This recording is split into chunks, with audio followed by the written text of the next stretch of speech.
Muy buenos días, queridos alumnos de cuarto de secundaria. El día de hoy vamos a tocar el tema de la literatura quechua o prehispánica. A ver, la literatura quechua prehispánica abarca el periodo desde la aparición de la cultura inca hasta la llegada de los españoles en 1532. Aquí observamos, ¿no?, que la cultura inca, mira, tuvo su apogeo llegando hasta cerca de Quito, aquí por el norte, y hasta Río Maule, aquí por el sur, en Chile, ¿sí? Bien, nuestro imperio incaico también tuvo su propia literatura, desarrolló ciertas características que vamos a pasar a ver. A ver, ¿por qué se caracterizó esa literatura quechua? Se caracterizó por ser oral. ¿Qué quiere decir oral? Que era transmitida de generación en generación a través de el habla, ¿sí? Recordemos que la cultura incaica era una sociedad ágrafa, que quiere decir que no conocían la escritura. Otra característica es que fue anónima. Fue anónima porque bueno, como eran transmitidas de generación en generación, no había un autor conocido de estas obras. Fue clasista. ¿Por qué? Porque estuvo dividida en dos vertientes que vamos a ver luego. Fue agrarista, porque toda la lírica quechua estuvo de alguna forma dirigida en, o de alguna forma dirigida y dada por las actividades que realizaban en el Imperio Incaico.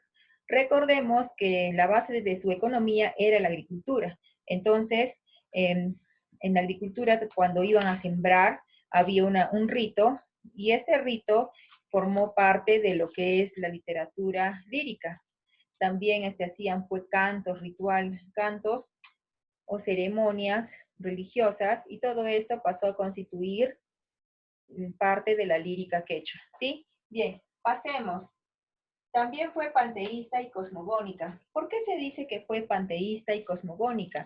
Porque en el Imperio Incaico adoraron a ciertos elementos de la naturaleza, ¿no? Cosmos, ciertos elementos del mundo de ese entonces. Esos elementos eran, por ejemplo, el sol, la luna, las estrellas, los cerros, ciertas huacas, ¿sí?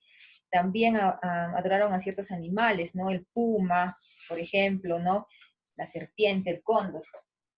Consideraban a esos animales como seres mágicos, ¿sí? Bien, entonces estas son las características que tuvo la literatura quechua o prehispánica. Vamos a centrarnos en la clasista. ¿Por qué se dice que fue clasista? ¿Por qué la literatura fue clasista? Porque en el Imperio Incaico existían clases sociales, ¿sí? Estaba en la cúspide de la pirámide, estaba el Inca, luego seguía la nobleza, y luego el pueblo, y hasta inclusive tenían hasta sirvientes o esclavos, ¿sí? Bien, entonces tuvo dos vertientes, una vertiente oficial que estaba impartida por los amautas, ¿sí? Y una vertiente popular impartida por los arabijos. Los amautas eran pues los maestros del imperio, ¿sí?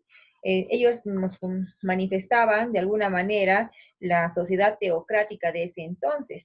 ¿Por qué se dice teocrática? Porque recuerden que el Inca se creía sucesor de un dios, ¿sí? Bien, entonces también esta, ¿qué te puedo decir? Esta literatura impartida por los amautas era supervisada por la corte imperial. ¿Y qué era lo que transmitirían mayormente los amautas?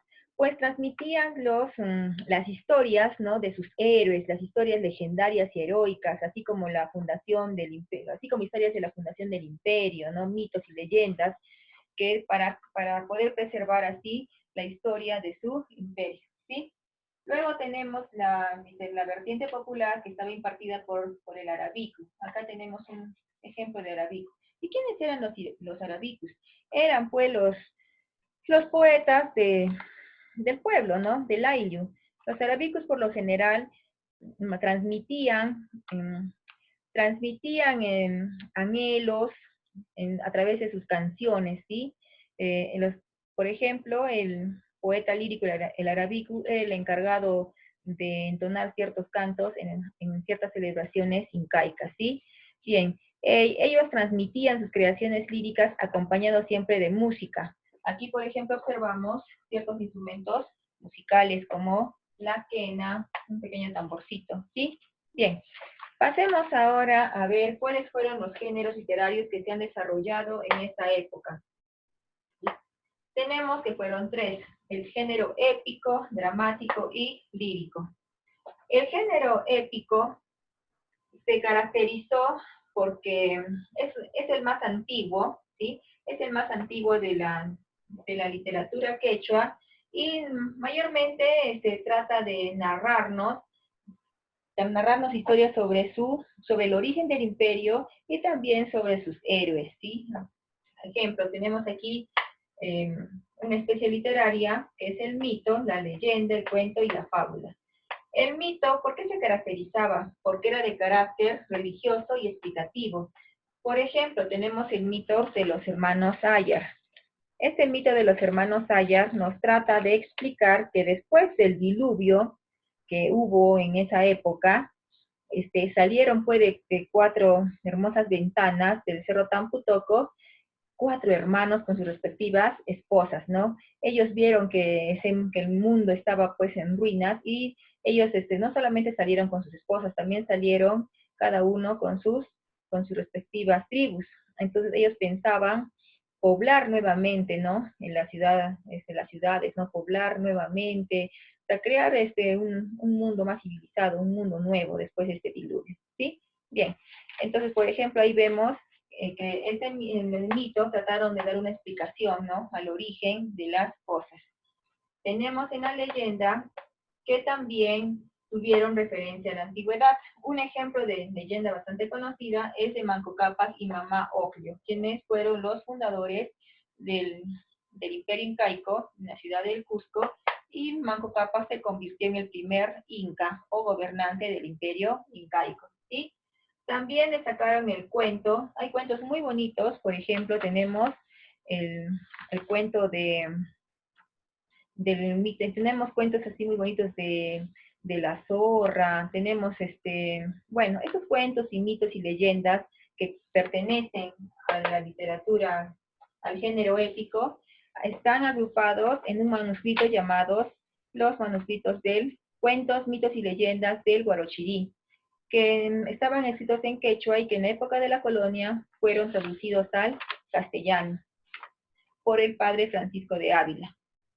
Ahí lo pueden encontrar. Hay mitos muy bonitos, hay mitos del diluvio, tenemos el mito de Bichama, tenemos, por ejemplo, también el mito de Miraya Huiracocha y Cavillaca, ¿sí? Bien, otro género literario que destacó fue el género dramático. El género dramático se caracterizó porque representaban, hechos bélicos e históricos. La finalidad que tenía el género dramático era ser eminentemente didáctica. ¿Qué quiere decir? Que trataba de enseñar, ¿no? De enseñar ciertas cosas. ¿Y qué es lo que pretendería enseñar? Pues la historia, ¿no? La historia del imperio incaico. Mira, el género épico y el género dramático fueron propios de la nobleza. ¿Qué quiere decir? Que los amautas eran quienes impartían, ¿no? Ese género épico y dramático. Mira, contaban pues los mitos, leyendas, y también representaban hechos de sus héroes. ¿Para qué? Para poder perennizar todo esto en la memoria de la nueva generación, de tal forma que así las generaciones futuras, incluso nosotros, podemos saber, ¿no? Cómo es que se fundó el Imperio Incaico, cuál es su origen, quiénes fueron sus primeros gobernantes, ¿no? Todo eso lo sabemos porque los amautas se encargaron de transmitir ese conocimiento, ¿sí? Bien. Luego tenemos el género lírico. En el género lírico pertenece tanto a la vertiente oficial como a la vertiente popular. Aquí tenemos algunas especies bastante conocidas. Tenemos el urbi, que es un poema amoroso. Tenemos el jarawi, que es un poema triste, ¿sí? De tristeza hacia la pérdida del ser amado, hacia el rechazo amoroso también, ¿sí? Y en base a este jarawi, es de que posteriormente va a surgir o va a nacer lo que conocemos como el famoso Yarabí de Melgar. Tenemos también el jaiji, que es un canto solemne. Este jaiji generalmente estaba era propio de la nobleza. Aquí exaltaban pues a sus héroes a través de esos cantos entusiastas. Bien, tenemos luego el cacharpari. ¿Y qué cosa es el cacharpari? Es el canto a la despedida. Cuando una persona se iba, le realizaban una ceremonia y era acompañado de ese cacharpari, de ese canto de despedida. Tenemos también el ayataki, que es la canción a los muertos, ¿sí? Muy bien. Hasta aquí hemos podido observar cuáles son las características y los géneros literarios. Muy bien, ya nos vemos en la conferencia. Hasta luego.